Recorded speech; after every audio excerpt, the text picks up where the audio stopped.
Good evening, everyone. Now, I think I met John and Ann-Sofi probably nearly 15 years ago, I'd like to think, something like this. Yes. But I remember going to my first juries with you, and there was always a conversation that cut across what I thought a kind of architectural education was at the time, and certainly helped me understand the kind of discussions around tables like this, around the round table that is up in your diploma space, that make a different kind of way of thinking possible. And certainly, I know tonight will be no different. A cross conversation that is also echoed in the book, which really is an extraordinary document that is a record of some extremely hard work that both of you have been engaged with, and an extraordinary group of collaborators.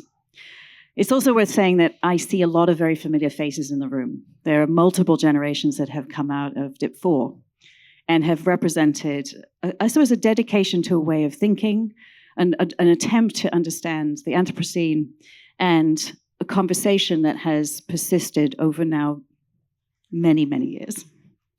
And I think what's interesting is that conversation is consistent perhaps in its format and its ambition, but is extremely wide-ranging in its output and its input. So I know that tonight will be no different. I will leave it to you to introduce our fantastic guests in much more detail, and I look forward to the conversation. John. Thank you very much, Ingrid. I'm John Palmesino, and together with Ann-Sofi Rönnskog run Diploma 4 here at the school, and we also established a long time ago something called territorial agents. This evening, we would like to introduce you to a series of discussions and lines of work that have been developed, starting in another building from this one, but then the central question, how heavy is the city, very quickly came to the AA.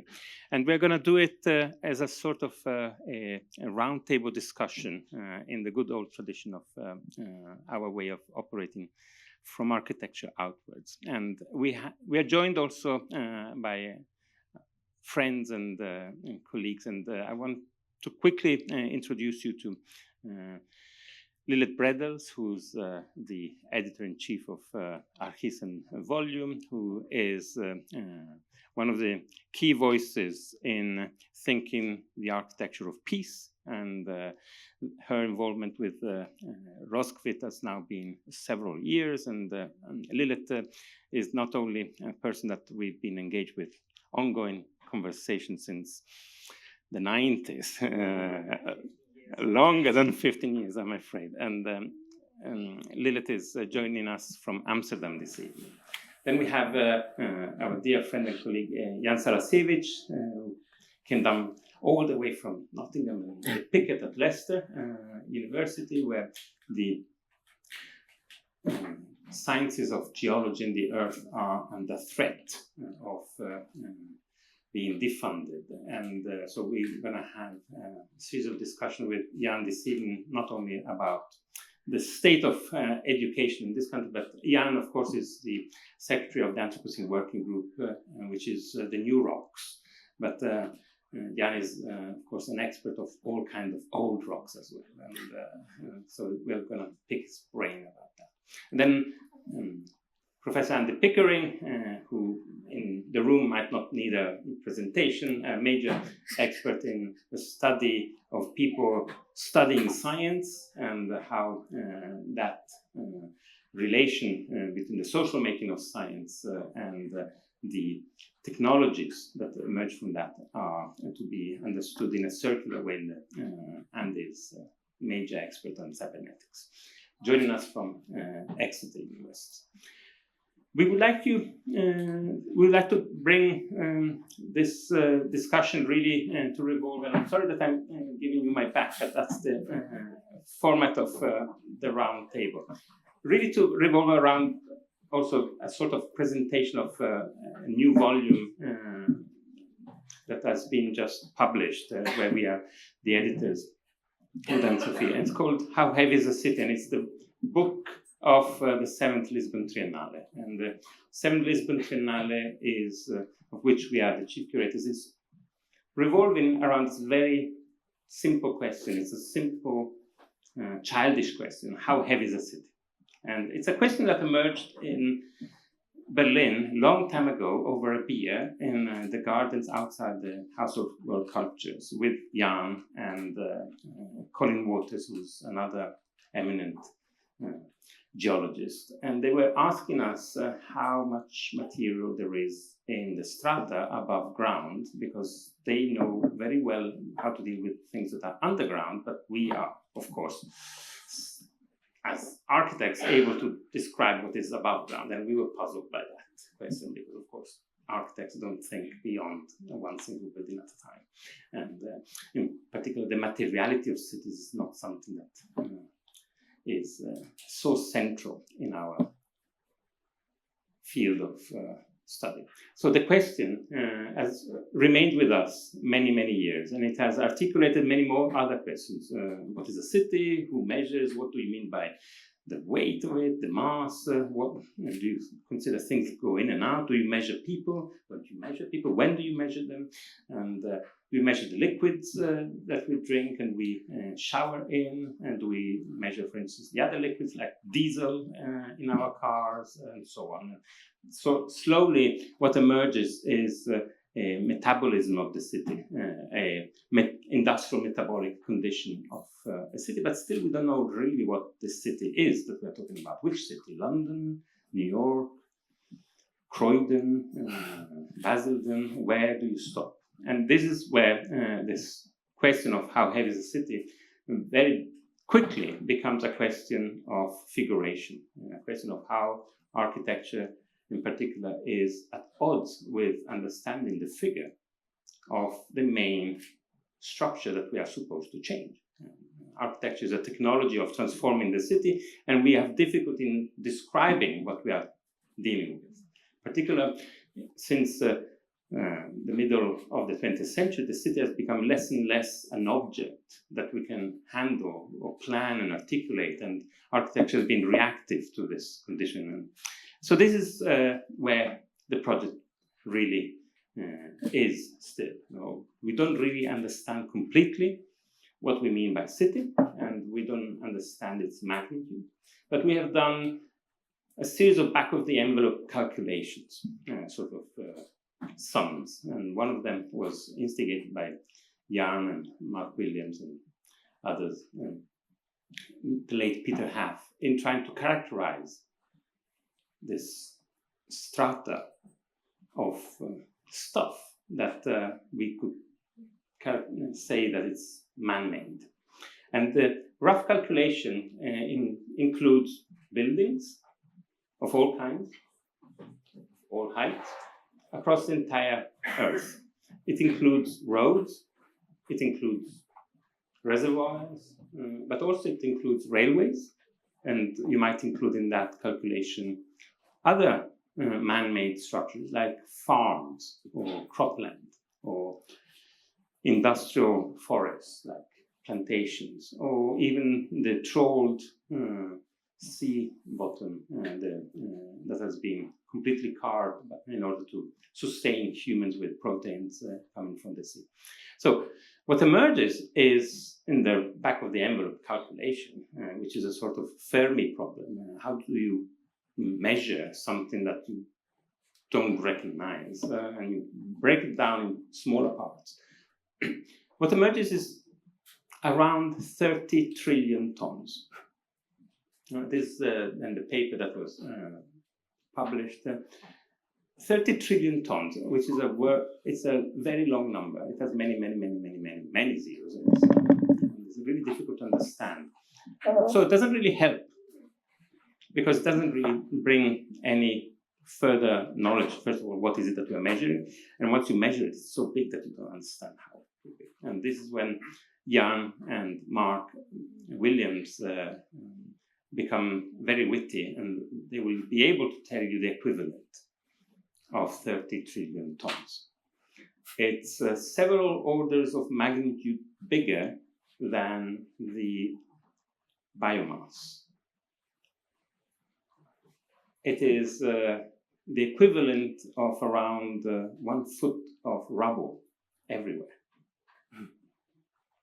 it is, so if you think of the disruption of one building, let's say a 3-story building like this one, and if you crumble it, it will be maybe half a meter of rubble.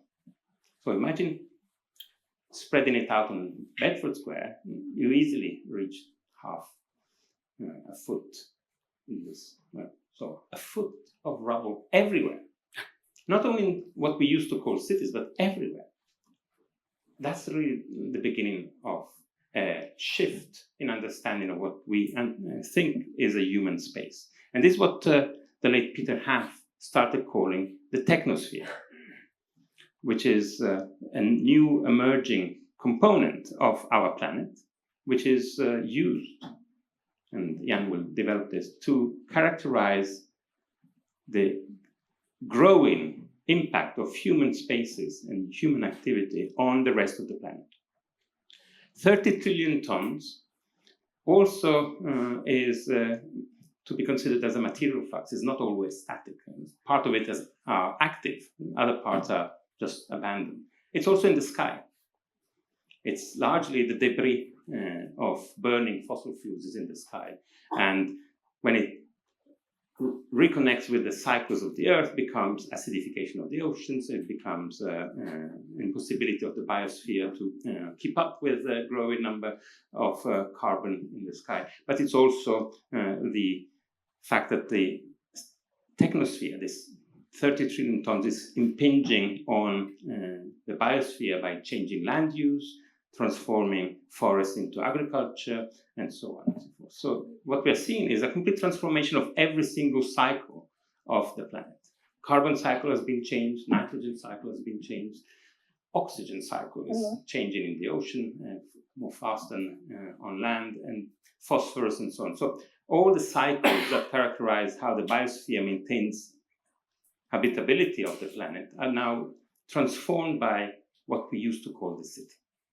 This is the project. How do we bring this idea to a larger audience? First in the school, our students that I see here, I'm very happy to see many known faces. I've been bothered by us asking them again and again to characterize their projects in relationship to the material, energy, and the information fluxes of the technosphere, and so on. But it's also a question that brings not only more questions than Jan and Andrew and Lilith will try to answer them. It also became the Triennale, because once you bring it to a new audience, like a Triennale in Lisbon, what you get is more and more questions. And not only the 3 or 4 questions that I mentioned at the beginning, who measures and what do you measure, but more complicated questions. And once we started collecting all these other questions, for instance, how does measuring change the power relations? Who are they excluded from measurement? What does it mean to measure in relationship to, so what does it mean to record in relationship to program, to plan? And suddenly there's a proliferation of other questions that make a Triennale. And the Triennale is nothing else than a constellation of practitioners, researchers that are measuring what it means to so that you can see it. What it means to think how heavy is a city. And it's organized in the format of a thought experiment. The question is really a thought experiment in the shape and form of 3 exhibitions. And that means we are really paying sort of a tribute to our dear friends, Peter Weibel and Bruno Latour in their Gedankenausstellung, where you are thinking the exhibition as a collective experiment in relationship to this simple question. What would it mean to think the city as being coextensive to the technosphere?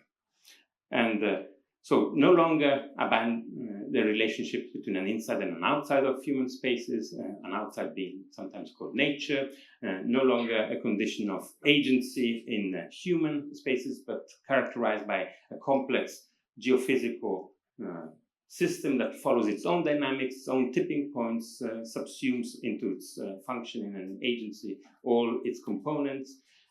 And this is the first level. Now, how do you understand the fluxes of the technosphere? And you see here elements of the exhibition called fluxes. The second part of the thought experiment is called specters, because of course you cannot think the contemporary magnitude of human spaces without inquiring into the long growl of empire and the leftover and the left behind ideas of extraction.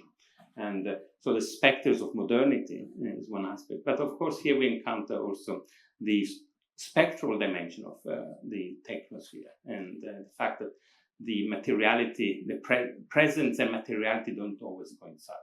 And the exhibition that you see an excerpt of here is largely dedicated to the simultaneous condition of the ghost acreages of the contemporary human space, where you live out of spaces that you don't live in, and the fact that we can only detect that new figure of the technosphere through the multispectral technologies of contemporary sensors, remote sensing, environmental analysis, and so on. So the exhibition is largely dedicated to this weird ghost of the technosphere.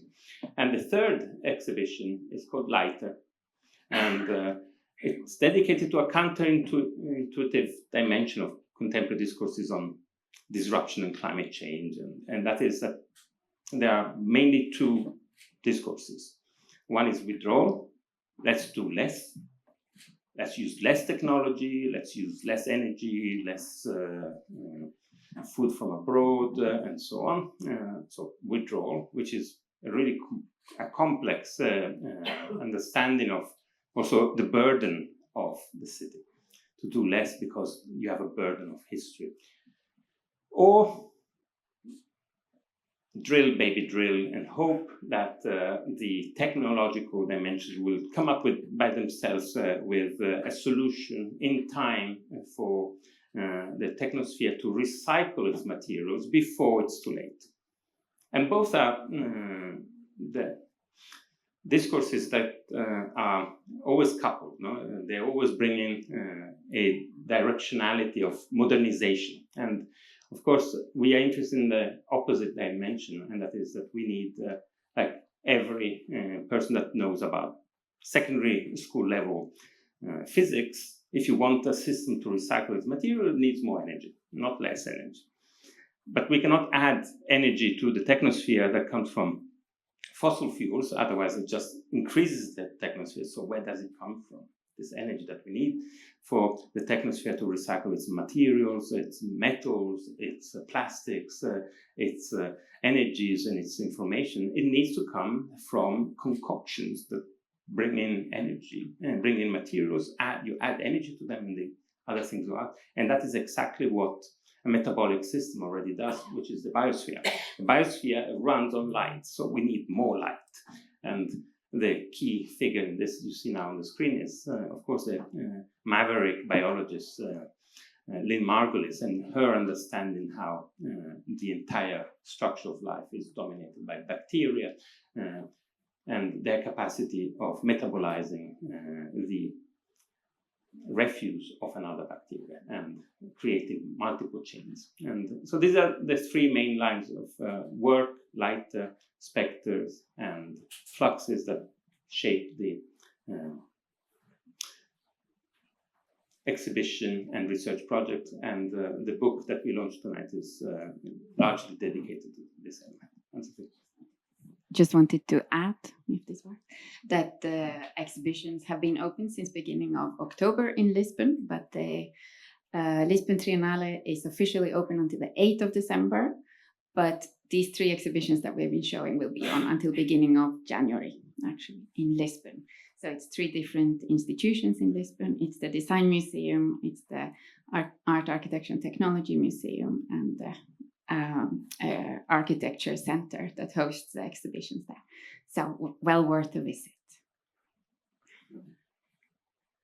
The Lisbon Triennale is organized across the city. So we always involve different organizations and a number of independent projects across the city. And this year we involved the Museum of Design in the former headquarters of the Bank of the Colonies of Portugal. We involved the Triennale with its historical partners at the Center for Architecture in the CCB Museum in Belém, and the Museum of Architecture and Art and Technology, MAT. And there's a big conference that just took place 2 weeks ago, and there's always an accompanying book, which is what we have here on the table. For the book, we asked around a number of people that are in our network to somehow address a specific component of what was in their mind at that time, so that we could somehow use the opportunity of the book not to simply put out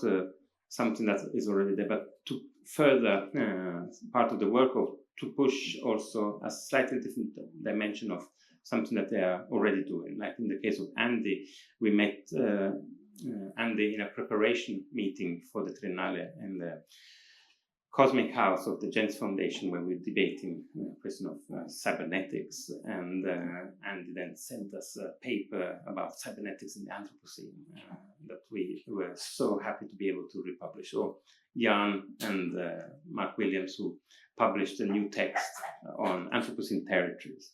Lilith has been involved in the coordination and the moderation of one of the components of the conferences.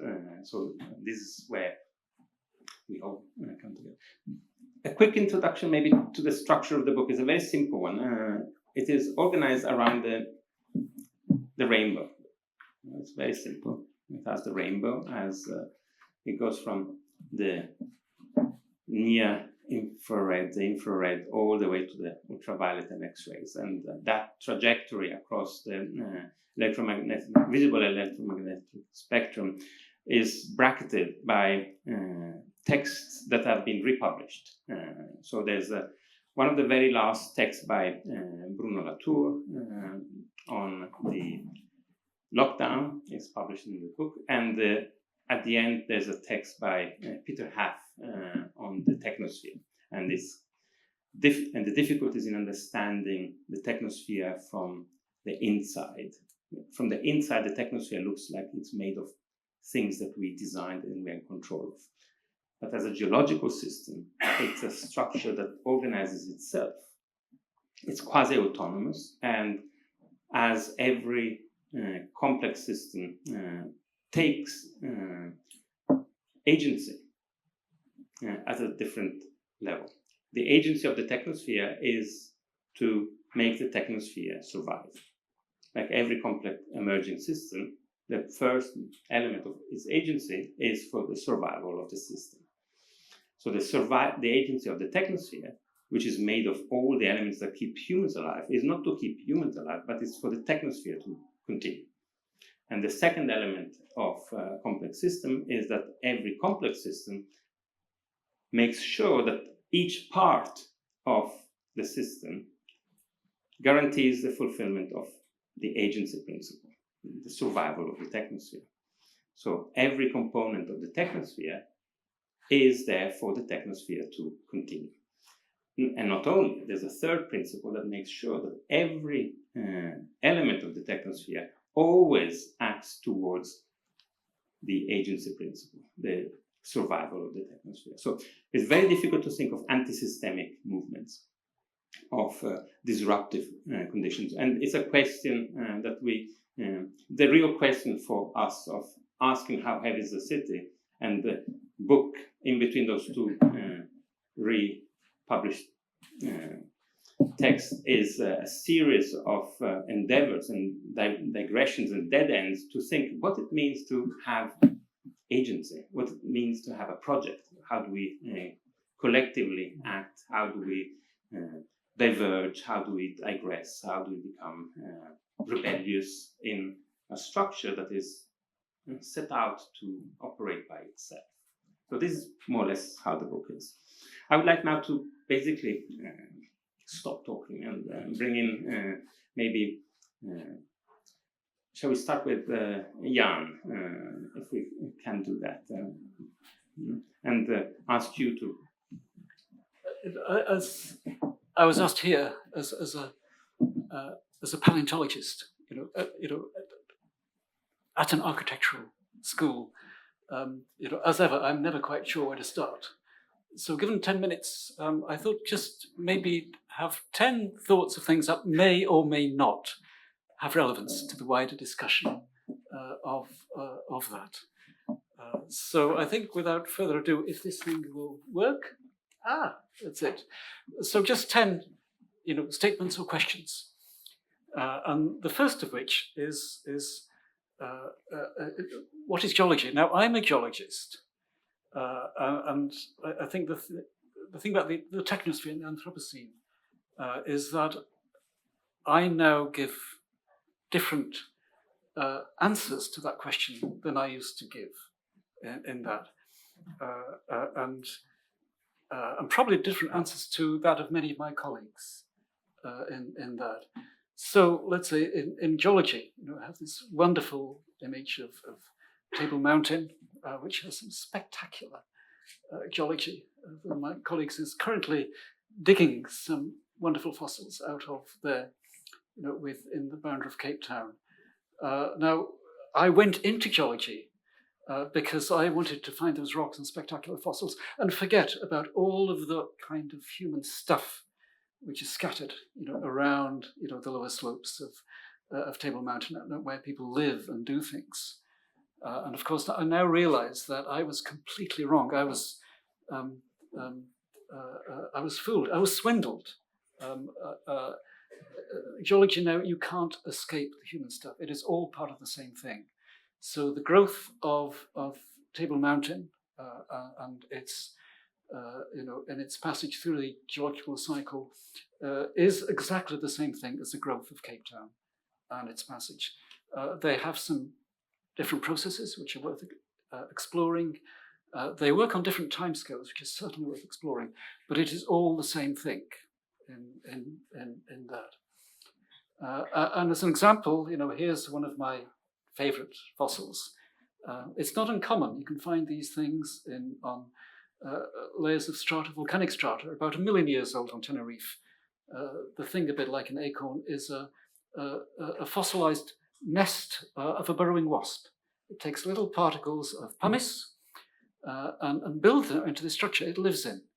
And if you find the right layer of fossil soil on top of an ash layer or lava flow, you can find hundreds of them. And of course, that is exactly the same thing as what we're living at the moment. We are within a techno fossil of that. We're within geology. And of course, now we think about it as geology might help us work out what's going on. And of course, to do that, I have also to think about that geology in the way that John and Ann-Sofi and you all think about how these things are constructed, because that is really, so it's the same stuff, I think. Also, what is the technosphere? Now, John and Ann-Sofi have just, explained that in there, but I think there are things that, it's a hard thing to grasp, the technosphere in there. But one thing that is becoming clear is that it is a global system. It is stretching out now over the whole Earth. And the time at which the technosphere stopped from being little bits of technology plus humans into something that became a planetary system, I think that is still something we don't quite understand how those connections were made. But the connections were made, by, again, there's Peter Haff, who you would think, had he still been with us, you would have loved meeting him. He was a terrific character. He was half geologist, half engineer, half philosopher, and half something we're still trying to work out.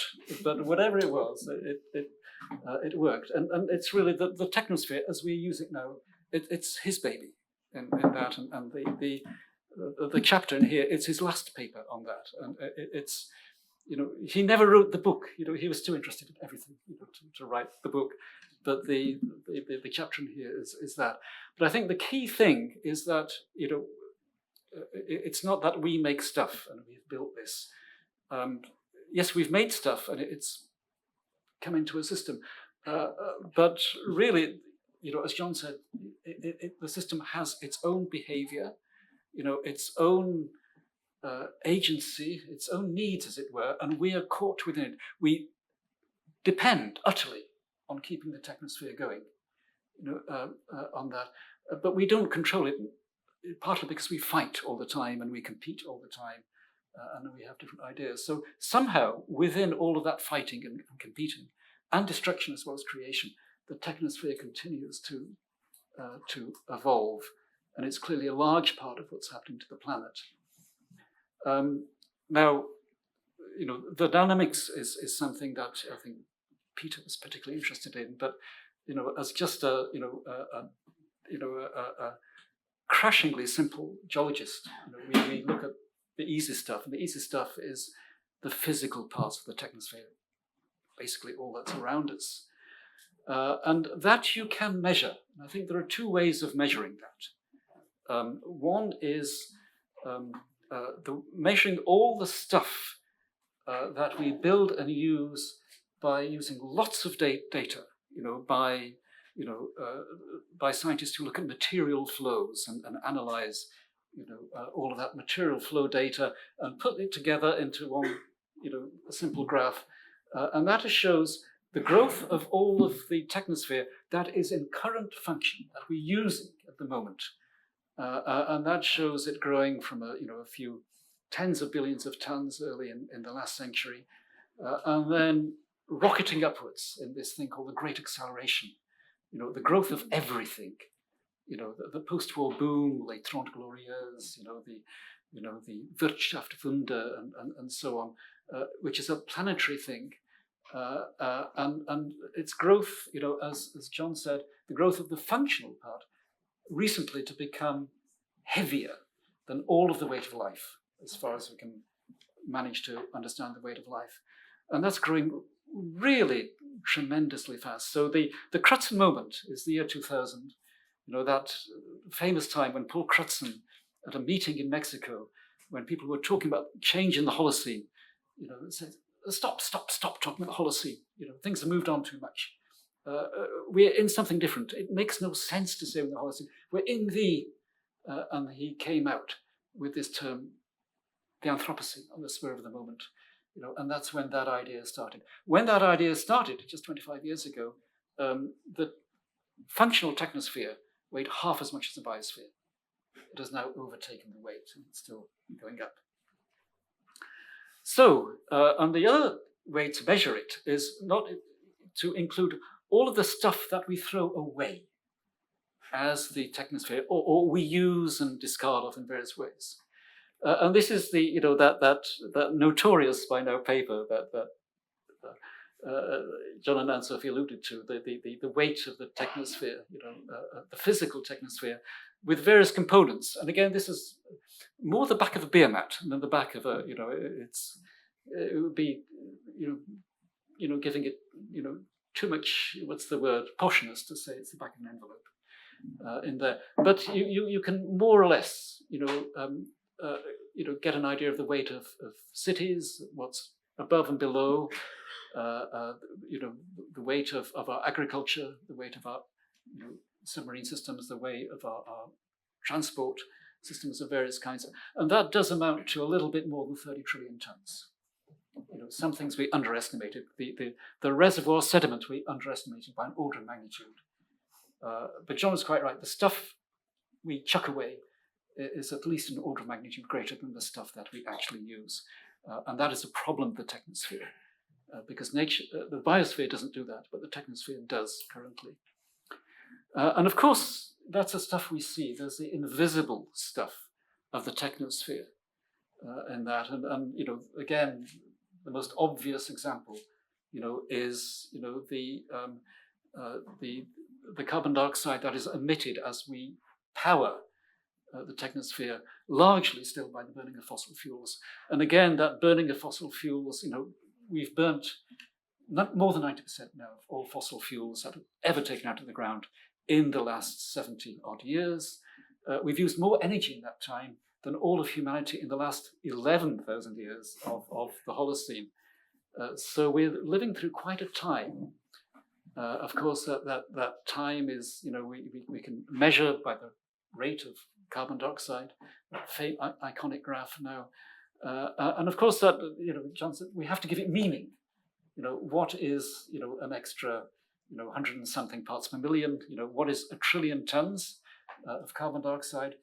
That is a layer of pure carbon dioxide gas at room temperature pressure, a little bit over a meter thick. So that's our carbon dioxide.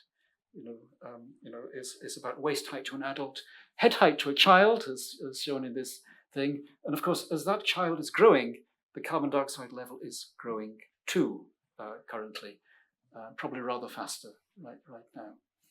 And of course, there's lots of other things. You look at the invisible technosphere. You look at the most pristine lake in Scotland, Loch Nagar, on the King's estate now in Balmoral. Fed only by rainfall, and yet its top layers of sediment are full of DDT and dieldrin and aldrin and all sorts of other things brought in by the wind and the rain. So there are dimensions that we don't see. Rapidly evolving. So again, this is something we're aware that all of this technology is moving very fast around us.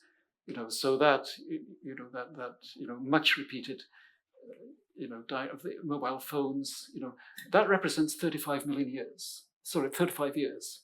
I'm thinking like a geologist now, because the next slide is where I'm thinking this is my home territory. So these are the fossils that I work on, showing rather less change. And this is the most rapidly evolving lineage that I know of, in my field of graptolite paleontology. It's a classic one, and that's that change. And here we're talking about that rate of change in about 500,000 years, and that's fast for that. So again, when we try and put together the technosphere and the biosphere, it makes for some fascinating and indeed scary comparisons. So this is also hyperdiversity. Again, how many different kinds of stuff do we make? Now, nobody's ever really counted that. But I read somewhere that on Amazon now, they sell 600 million different kinds of items, different kinds of goods. And that's just Amazon on there. There are more than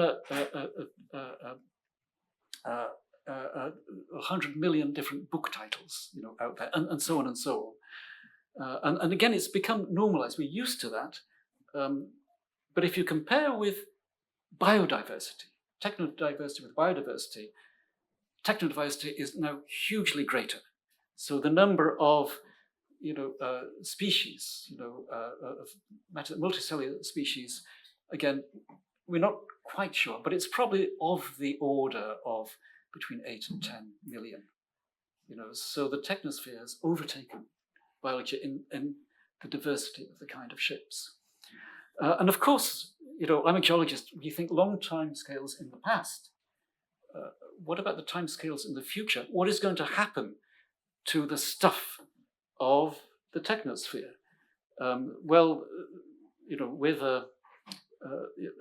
With my colleagues, including Mark Williams and others, we work on this idea of technofossils. What's going to happen to this and that and that and that and this and this, over geological timescales in the future as technofossils? And there's a lot of stuff around which has been thrown away or carefully buried somewhere. How will that? Now, we could ask these questions, and the questions are raised, a few hundred years, a few thousand years, millions of years. If you look at plastics, a particular, now much written about kind of technofossil, then if you go to the web and look at the estimates, it usually says hundreds of years before they decay away. You look at paleontology, and here is a fossil. The thing on the right is a living one. The one on the left is a fossil one. It's a kind of alga. It's got a coating of shell, chemically indistinguishable from polyethylene. One of them is 44 million years ago and is in very good shape in the strata it was found in on that. So at least the remnants of the technosphere are going to be with us effectively forever. Trajectory, again, it's what's going to happen. There are all kinds of, projections from, we carry on ever upwards, to ever greater things, to immediate calamity. And this is a diagram that came from one of the very early volumes on the Anthropocene, the Royal Society one from 2011, I think. Mark Williams was the main instigator of that. And it's a paper by Peter Cox of the Met Office, who we asked to write about this, and a colleague of his. And what he basically, they did lots of terribly complicated mathematics. And at the end of that, they came up with a set of boom-bust cycles, effectively, which shows carbon dioxide, temperature, the technosphere, global GDP, effectively, and carbon emissions. And that suggests it's something, things are, the boom-bust cycles, but here on a scale of hundreds of thousands of years. I have no idea if that makes sense, but to me it's an intermediate and worth considering. And finally, just the trivial one: how heavy is a city? How heavy is London? Now again, there are two kinds of London, as John mentioned. There's a London that John understands, and Ann-Sofi, which is the built stuff on that, and there's a London underneath us, which is all of the rubble. And there are really, 2 points about that in that. One, most of the weight, the weight of the city is, Peter Haft, very rough estimate, maybe a billion tons. The weight of the rubble beneath London, and that has been measured geologically by lots of boreholes, is probably of the order, what do I say there? It's the order of 6 billion tons of rubble of that. Again, the interesting thing of that, half of the rubble, that's a set of, taken from lots of boreholes. And it's an odd projection, but basically about half of that was made in the last 70 years because it's full of bits of concrete. The stuff below that was made in the last 2,000 years, before about 1950, because it doesn't have concrete in it. So that's the way we tell. These are our fossils. So London has grown over years, but incredibly quickly, both underground and overground, in the Anthropocene, the last 70 years. So with that, thank you for listening, your patience with these paleontological stray thoughts.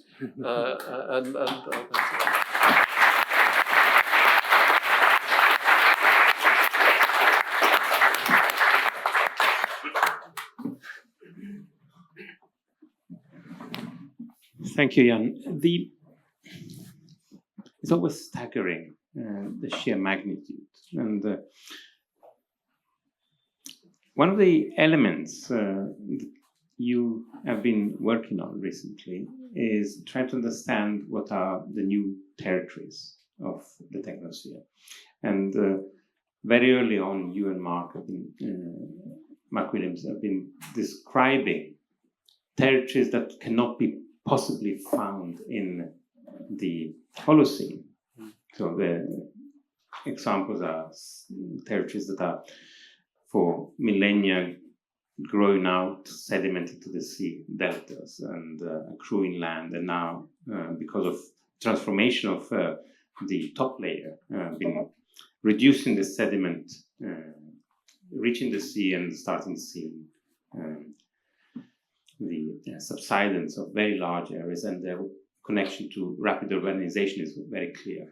Other elements are the disappearance of very important coral reefs or structures of that are completely transformed by global supply chains, like moving enormous amount of building material like sand across continents.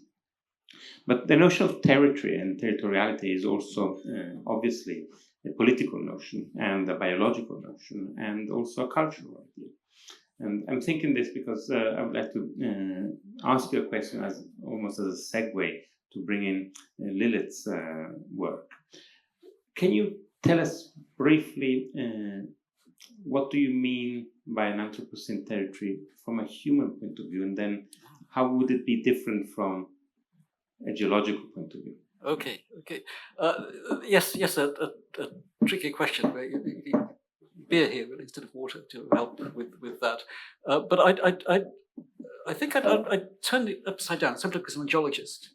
So geologically, the way you might understand territory is as a technical term. It's an outcrop. It is a surface of the ground which is underlain by a particular kind of rock. It could be granite, it could be limestone, it could be shale or something like that.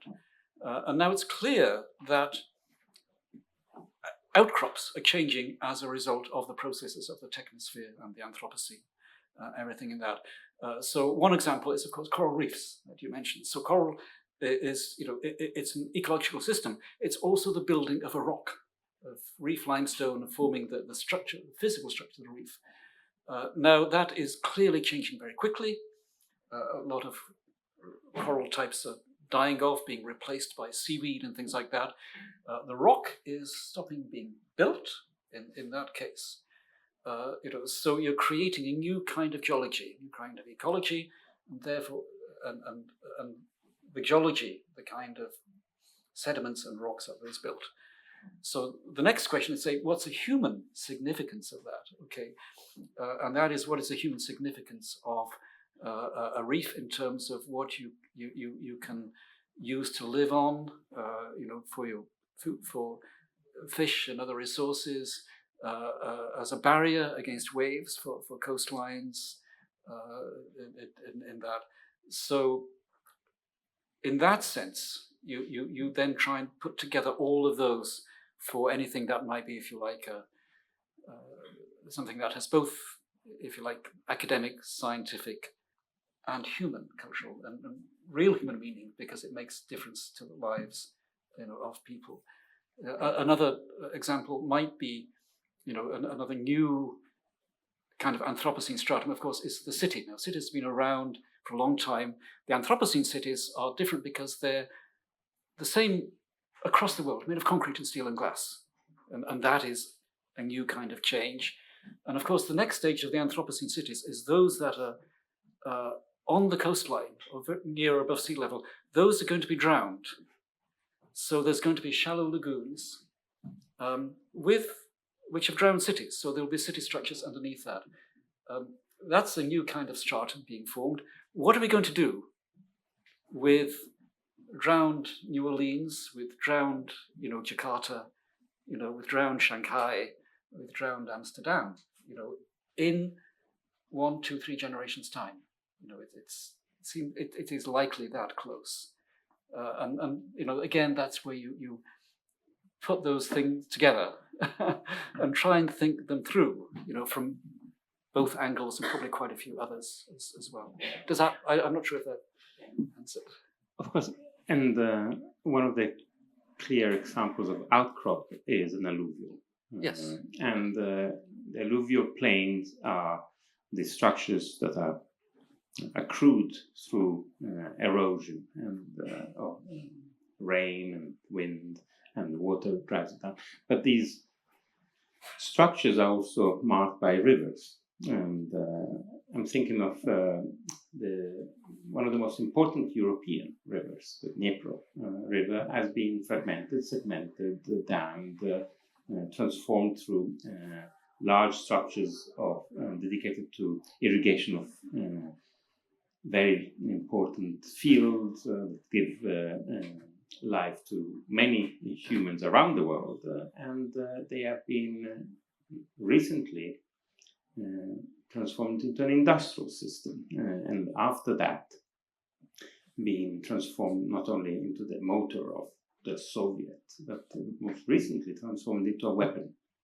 And the weaponization and the structures through which a river like the Dnieper has been subsumed into the technosphere by one of its most difficult components to understand, which is the military component of the technosphere, is the center of the work of Rönnskog, and that Lilith is a key member of. So The next presentation is going to focus largely on possibility of peace in the technosphere. So, Lilith, I have a question about peace because of course, we run a program here called Climate Peace, and so is peace in your practice a means or is it an end?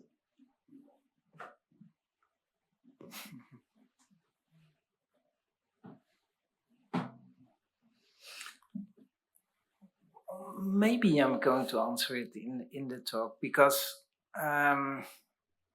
what I've been thinking, and I think it will be a very interesting evening, because what I heard from you is that basically you or the whole project made you think about your profession. What is geology? What am I doing? You changed your opinion over years about your own profession, about what is it actually what we are doing. Maybe it's not just the stones, maybe it's a lot more than that. With me, it happened exactly the same. So I started to think like, what I'm going to say here, and then I thought, okay, let's look up this project, Architecture of Peace. What does it mean? What were the subtitles that we created on it? That immediately comes to a thank you for inviting us. But inviting us all with the exhibition, with all your work, also longer to think, and that is, I think, is extremely valuable. So maybe I come back to it in the end of the talk. An Architecture of Peace is a project indeed that started for Argis. It was called then the magazine. It's called now Volume. Around 2008, 2009, after a lot of experiences in places that were just after war. And this is an important notion, that just after war, because we called it, subtitle was something like rebuilding or reconstruction in post-conflict, or for post-conflict situations. That was then the tagline. That changed. We were looking at this situation, which is called war. It is a war, and this is called peace, and it looks exactly the same. So I don't know if you see the difference. There's a wall, there is barbed wire, there is military. You can see it because there is this flag that looks like UN, and this car also. So this must be peace. This is called, in the world of peacekeepers, it's called negative peace, which already is a very weird one. Like, what is negative peace? So this is the official name for the situation when peacekeepers come into a situation. They kind of hold it down until it explodes again when they go. So they don't go, they just stay. That's the whole start. Then I'm going a little bit like Beirut. Beirut has been for me really the start of this project, looking at how Beirut was rebuilt after the Civil War, 1975 until 1990. The whole city center was completely destroyed. Then you have this rubble I've been talking about. It's a bad picture, but I don't have a better one, and it's a great picture at the same time. So just dump it at the waterside, completely ruining that for a beautiful coastal area for I don't know how long. You know how long. And build this.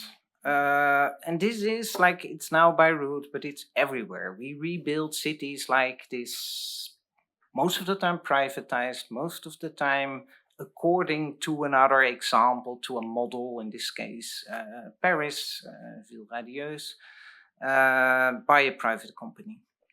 Now it looks like this and this, meaning that the old city center of Beirut, which had a soul, which had a mesh of small entrepreneurs, of life in it, is completely ruined by this system of reconstruction after post-conflict. The developer, private firm, closely connected to the politicians, but it's another story. They said, okay, we will keep this low in the city center. That's okay if we are allowed outside that circle to build higher, because otherwise we cannot make money. So that ends up into this kind of situations, which is even worsening the situation of Beirut and its connection to the seaside, which is one of the pearls, basically, of Beirut. Like I say, this is not just Beirut. This is roughly happening everywhere, and it is 1,000 different forms and 1,000 different iterations of it. But this is what we do in post-war reconstruction. So that intrigued us, and we were going to look at the state of war and the state of peace. So here we, use the UN blue everywhere. This is the peacekeeping missions, and these are the wars. You can't read it, you can't see it, because this is a wall of, I would say, 5 meters by 3 meters high, and it's devastating. And these are only the wars from 1945 until 2011.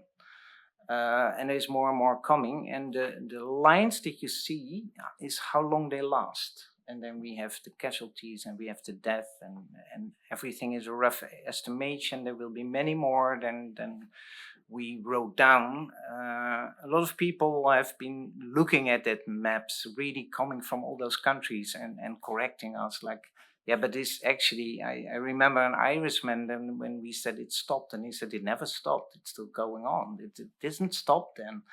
So this endless row of wars just being there made us think like, okay, is this not just an eruption? Is it not something that happens and then we go and come in and reconstruct? Or is this a condition that we have to deal with somehow? So we started to make exhibitions about it, tell about this story. It traveled around, we made volumes around it, and we were still looking at this post-conflict, post-war thing. Then came Rönnskog, that is founded, it's the Urban Coalition for Ukraine. It was founded by Ukrainians in March 2022. If you recall well, this is like a month after the full-scale invasion happened, and immediately it was founded by architects and urbanists who immediately thought like, we have to think about the future, somehow we have to think. So suddenly it became about thinking of the future during the war, not after the war, not post-conflict, in conflict, and what does that mean? And then we get to the river, which is only one of the projects. So what we get as let's say commissions are smaller ones. There are municipalities coming and saying like, we have no clue what to do in the future. Can you help us think like, how will our city be in the future? Because the demography changed, everything changed. Will people come back? All the IDP, the internally displaced people, all the refugees are in other countries. How do we get them back in our city? What do we do with the energy? How we are highly dependent, of course, on Russian gas. How are we going to deal with that in our future cities? But one thing that intrigued us a lot was indeed this river. We did it together with Greenpeace, an enormous research on it, very large scale, looking at all those cities. It's really, this river is the vein of the whole country. It's also the pride of the country, it's the culture of the country, but it's also the economy of the country. It is the agriculture, of course, not just of the country, but of large parts of the world, as we know. And it's also the industry of the country. And this industrial dams, all that was partly destroyed again during the war, was created by the Soviet Union at some point. The whole dam system was created by them.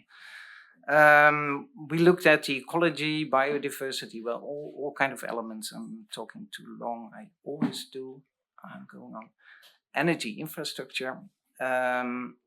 looking at the consequences of this river and the consequences of this war. What does this is in the future and how long does that last? These kind of damages. And then I'm only talking about physical damages. I'm not talking about all the mental damages, which in the end, of course, are far more important. And then I go back to Beirut and this city soul, this whole place that is not Beirut anymore. I mean, there are still people mourning for their city like it used to be. I don't know, maybe many of you read this book, which is, I think it's called The Soul of the City by Marwa al-Samani from Syria, about her city, Aleppo. So during the war, this is even during the war work by Abu Sita and Architect for Gaza, thinking on the situation there and how that is going to play out in the future and how to think during our situation into the future. So this is my timeline. I'm thinking more and more like from post-construction towards like how do we deal with this situation and how indeed might we be possible to create peace.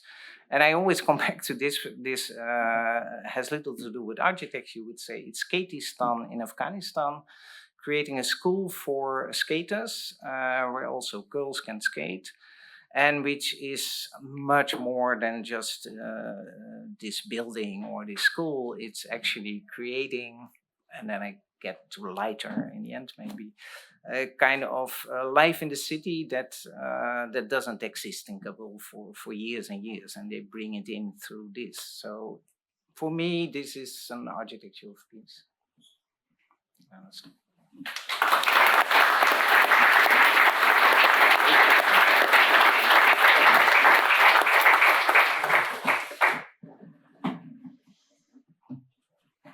And in your text that is in the book, and also all the commissioned texts are also available on eFlux Architecture, and you can read them there. But it's better to buy the book. You make a distinction between science and just acting without having to act on knowledge, just acting in order to acquire knowledge.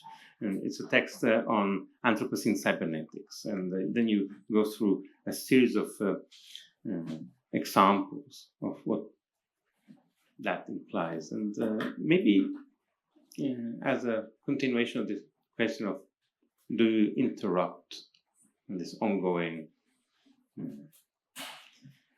war and negative peace with different attitude towards action. What can you tell us? What do you mean by acting with the world rather than on the world?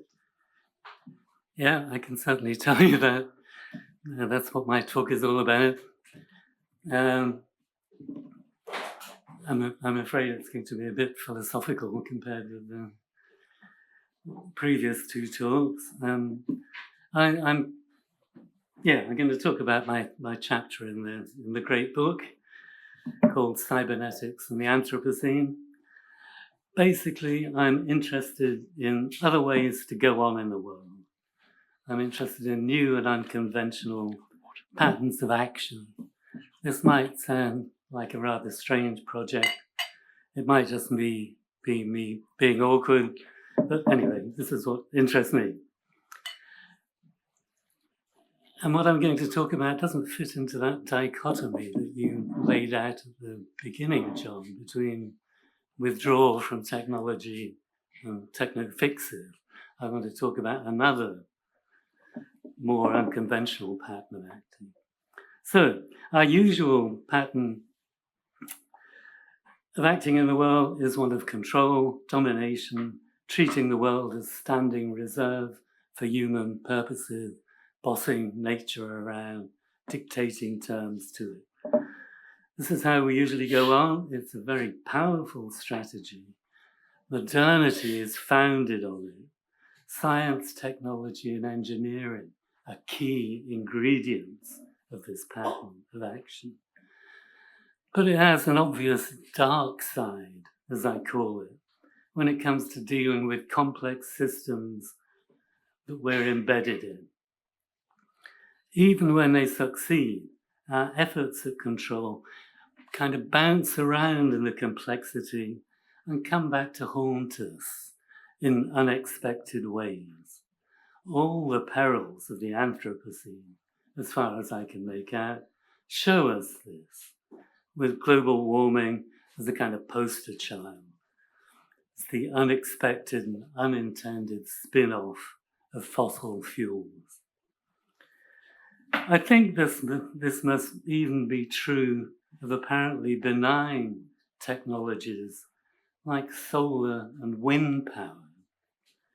I can't tell you what the unwanted spin-offs of these will be, but I'm sure they exist. At the least, the danger is one of turning the planet into a kind of fully engineered spaceship, which is bound to break down from time to time, just like my car does. We're heading towards a kind of science fiction bad dream. When I wrote that down, it seemed like a kind of new thought to me. I've never heard anybody express any qualms about solar and wind power. They're supposed to be the great things that are going to save us. But actually, they're bound to have some kind of a dark side, like all of our other ways of mastering the planet. I used to think it had to be that way. I couldn't imagine any other pattern of action in the world besides dictating terms to a passive nature. I think modernity itself is still plagued by the same lack of imagination. But my academic work has taken me to strange places, most notably to the mysterious field known as cybernetics, which once flourished right here in the AA. Gordon Pask would be the hero of that. The branch of cybernetics that interests me focuses not on projects of domination and control, but on adaptation to the other, achieved via performative experimentation, trying this, trying that, seeing what comes back, responding to that, in a kind of back and forth process I call a dance of agency. The basic idea is to tune ourselves into a lively and responsive world instead of commanding it. This is the other pattern that interests me. The famous but never realized Fun Palace is a nice architectural example of cybernetics in action. It was a building intended to reconfigure itself in response to its users, but also to be awkward in ways that would invite new users, exploring open-ended and symmetric dances between the building and its inhabitants, between the human and the non-human. So this experimental tuning in to complex systems is the alternative and non-modern pattern of practice that interests me very much and which avoids all the dark side of modernity. In my recent work, I've been looking for examples of it in our worldly relations with nature and the environment. The main point for me is that these examples actually exist and can function as what I call sketches of another future. For instance, following the pioneering work of my former student, Lisa Asplin, I've looked at the so-called Adaptive Management Program, the AMP, which aims at ecological restoration in the Grand Canyon on the Colorado River below the Glen Canyon Dam. The essence of the AMP is not to dominate the river's ecosystem, to command it around, but to find out what it wants to do. And to find out by staging a dance of agency with the river and the ecosystem, just like the fun palace danced with the people passing through it, or it was imagined to do that. Engineers release experimental floods from the Glen Canyon Dam. They monitor changes in the downstream ecosystem. They design the next artificial flood in the light of those changes, and so on, in a continuous exploratory dance between the engineers, the river, and its ecosystem. And going a bit further with this story, it's important that this dance has become regularized in recent years as what I call a choreography of agency, in which artificial floods on the Colorado are synchronized with natural floods happening on another river, the Paria River, which joins the Colorado below the dam. In flood, the Paria carries a lot of sediment, which washed downstream helps to rebuild the ecosystem of the Grand Canyon. This sort of choreography, which entrains human and non-human agency together, is a nice example of a successful tuning in to nature, in which the two, the human and the non-human, act in tandem rather than the one dominating the other. This is the pattern that interests me. Acting with, as I would say, nature rather than on it, with rather than on. And the AMP, the Adaptive Management Program, is easy enough to describe. It's easy to get the hang of it in itself, but it's also very hard to grasp from a conventional engineering perspective, which takes for granted a clean split between the human and the non-human, people and things. It's this split that puts us in command in conventional engineering. I've looked at several examples of choreographies like the AMP, including a form of so-called natural farming developed in Japan by Masanobu Fukuoka. I've looked at Aboriginal fire techniques in Australia and Yanomami animist relations with spirits. They all show this pattern of acting with rather than on nature, and they all work. I've also looked at techniques of simply letting go, things like dismantling existing control structures, which can actually function constructively, again, in finding out what nature wants to do, as in the Room for the River project in Northern Europe and rewilding experiments. The Taoists had a phrase for all this: Wu Wei, not doing. I feel as if I finally understood what Wu Wei means. And it's interesting that we have to look to non-modern, non-Western philosophy for a straightforward way of talking about this other pattern of going on in the world. And that's about all I had to say. It feels to me like a discovery that these alternative patterns of action, organized around dances and choreographies of agency, exist as practical and effective ways of engaging with the complexities of the environment. I think they're important. I don't imagine they're presently sufficient, of course, to meet the so-called grand challenges of the Anthropocene. But they are seeds from which another paradigm, another future might grow. And as solar and wind power reveal their dark sides, I think acting with rather than on nature can only seem more urgent. And that's it. That was 10 minutes, I think.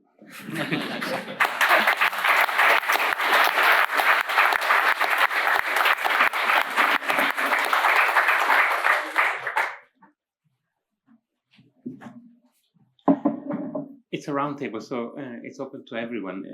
This is the moment when the questions that you have make you a participant to the Triennale, because you can only participate in the Triennale by asking a question, and so we will add you to the list of participants. Are there immediate questions? One question is to this very attractive notion of tuning in. And what knowledges are required in order to enable tuning in? It's not an intuitive process. Well, I think it is an intuitive process. I mean, in my book called Acting with the World, I point out that very little knowledge is involved, and what I mean by this tuning process is a performative thing. Performance meaning doing things, seeing what the world does, and the skeleton of all of these, all of my examples of acting with the world is a performative skeleton like that. Actually, in the adaptive management program that I talked about, people do a lot of kind of scientific modeling, trying to understand what's going on in this performative back and forth. But they all admit that they're probably more likely to be wrong than they are to be right. The science in that example is it's like helping people see in the dark. It's better than nothing. So if you look at Aboriginal fire techniques, burning the land, it's a way of achieving all sorts of very positive results. There's certainly no science involved in that. There's a lot of law and familiarity with the land, of course. And I got very interested in Masanobu Fukuoka and his so-called do-nothing approach to farming. That was the ambition, to do nothing. And there's an interview with him somewhere, and somebody says to him, well, what about science? Wouldn't that help us do it better? And he says, no time. And you can see that if you're dealing with an endless, complex web of stuff, you can start off trying to understand what's going on here. But as I said at the beginning of the talk, all these things are echoing around and coming out somewhere else. So it's a kind of an infinite process to try and exhaustively know these real complex systems.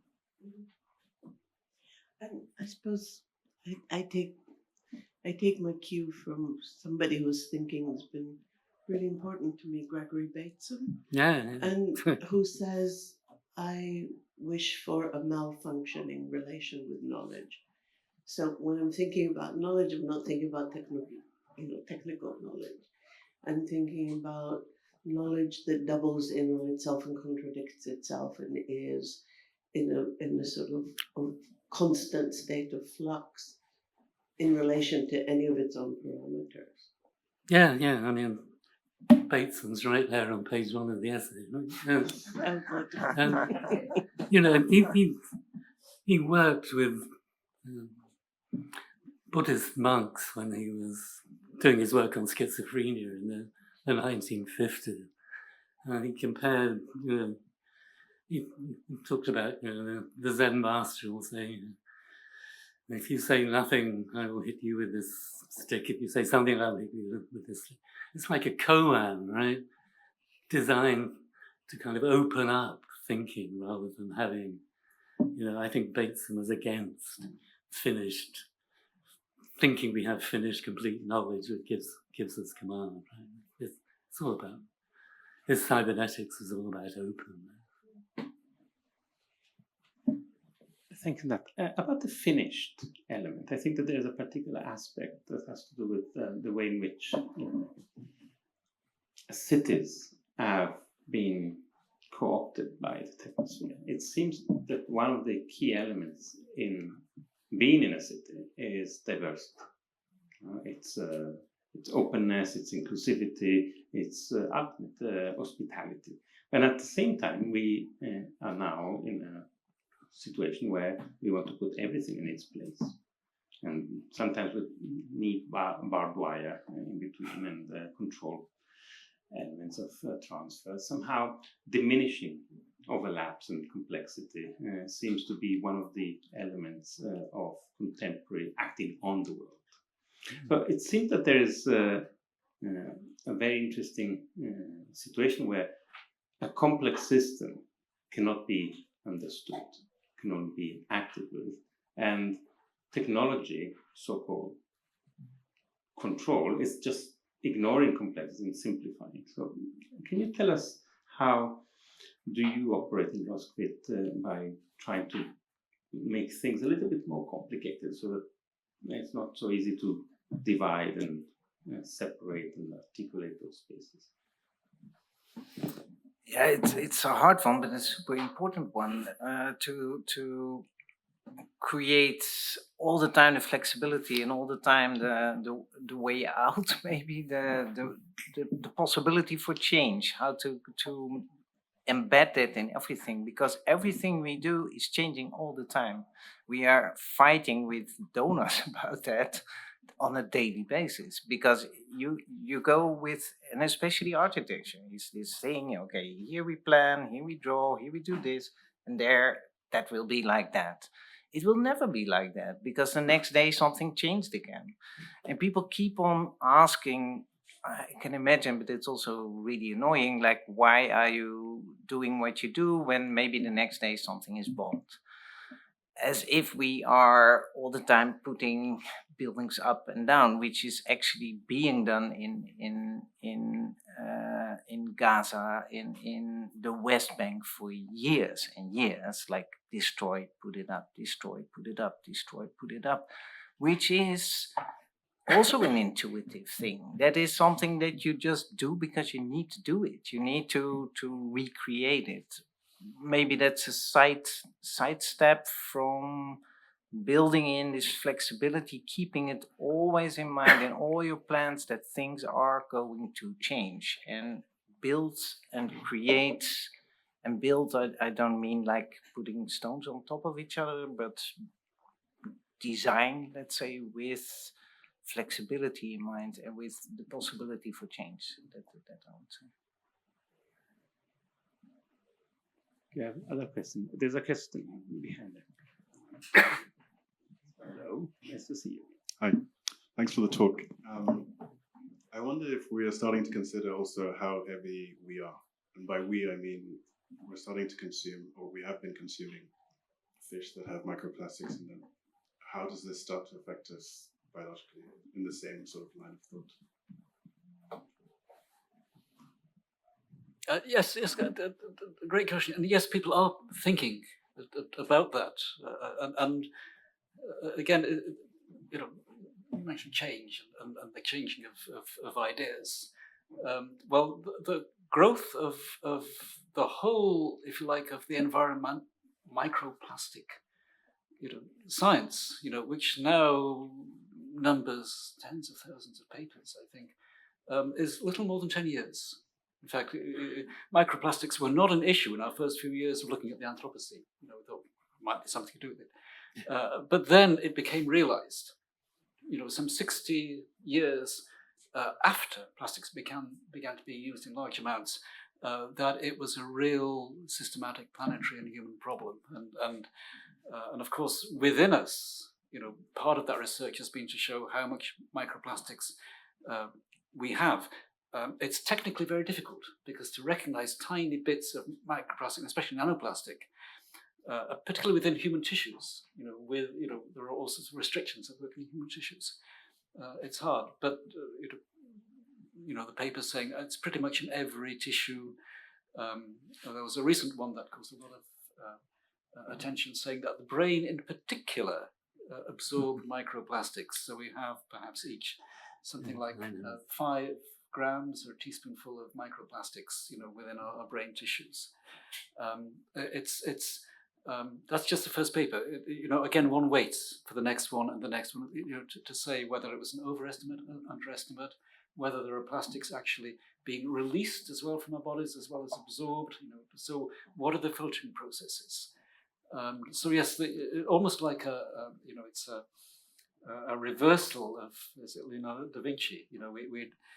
We can treat almost the human body as a planet within which you have sedimentation and erosion of different kind of components, coming in and out.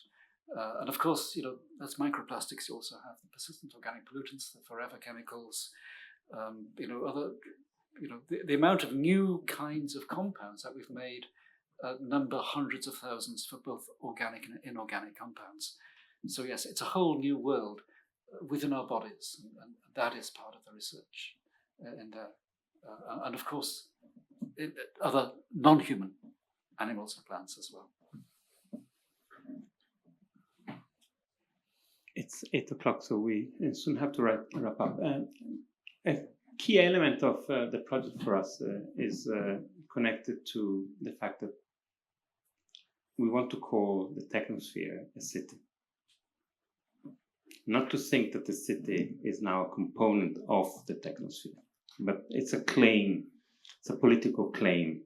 So the microplastics in your brain are part of the technosphere, and you are part of the technosphere as well, which means, because of course the claim is to try to think an entire discourse that is seriously going wrong about the rapid oscillation of our world system and the complex crisis of that we've unleashed. As we speak, we are in the second day of the Conference of the Parties. COP30 is the 30th year that we are doing this. As we speak, our national broadcasting corporation is under threat of being basically disbanded. As we speak, our friends are on the picket line in order to keep science going in this country, but also in Germany, in the Netherlands, not only in countries that are notoriously undergoing authoritarian regime change like the United States.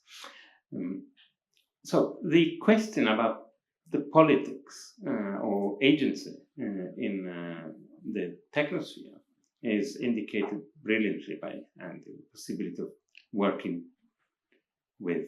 But there's another component, of course, in saying that how heavy it is, because it has to do with the technosphere. And the technosphere is a new component of the Earth.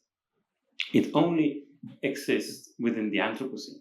Before, you have patches of human spaces. Now we have, through the Great Acceleration, a completely new Earth, which is not going to go away. We cannot revert to previous. So I wanted to ask the three of you, at a conclusion, if you could say how you can convey the idea that there is not going to be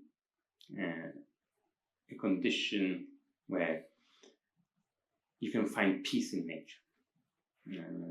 But how are you going to articulate the conflictual dynamics of the technosphere in order to be able to continue living in this weird space that is supposed to support us? Can you tell us a positive note? How heavy is it to be light? I have one, because I've been thinking that earlier when you were talking about this, we need alternative energy, and it's not solar, we just learned, and wind, and we kind of know that also, I think. And maybe it's extremely childish or something, but it's something in my mind already for longer, and that is energy. So especially when you say now, like, imagine we, this same Anto thingies, are part of this technosphere, and the technosphere needs more energy to break itself down. Let's bring the energy. So that would be my thing. So our own energy.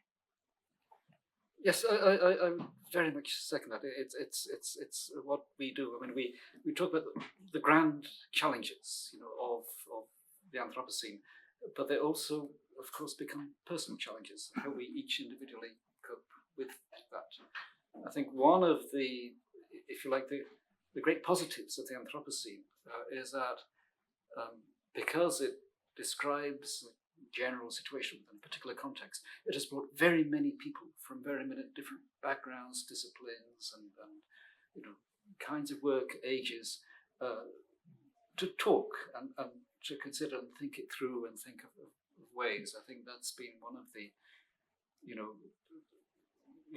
the great positive things about the emergence of, this accidental idea. If we take it as a moment of improvisation from Paul Crutzen, which then led to all of these other things. So, and certainly personally, it is the business of connecting, with, other people and trying to think things through. I think it's not if like historically, I don't think it's terribly new. All of our parents and grandparents and something going way back always existed with uncertainty, particularly in personal life and social life. Life could be taken away very quickly, by disease, by war, by all manner of things. I think we've got, we were fooled by the early years of Anthropocene to say that most of these things would go away, and of course they haven't gone away.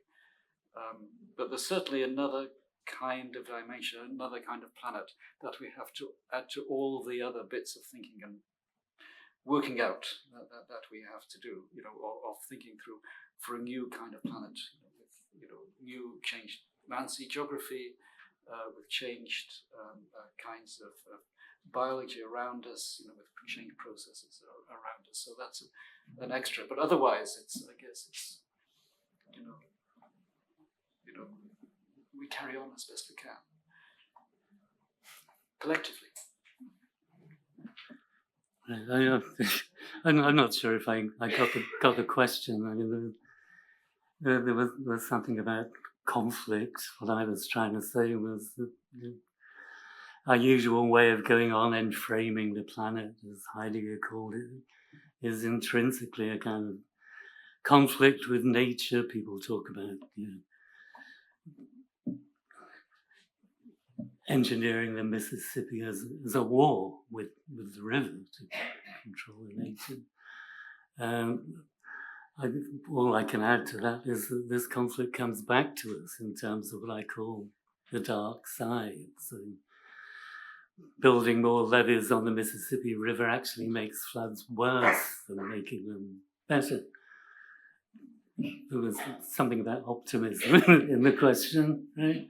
I mean, my entire talk was supposed to be optimistic. It was supposed to be saying, there's this other way of going on, right? It's quite simple to understand. It's part of what I see as being a kind of enormous paradigm, which certainly includes cybernetics, the idea that we live in a complex world that we can never understand, which goes off in all sorts of wonderful directions. So the politics of my work, the best thing I can think of doing is just advertise that we could do things differently if we wanted to, as a way of kind of undermining the Anthropocene from below, chipping away at it, rather than tackling it head on. I've got no idea how to tackle it head on.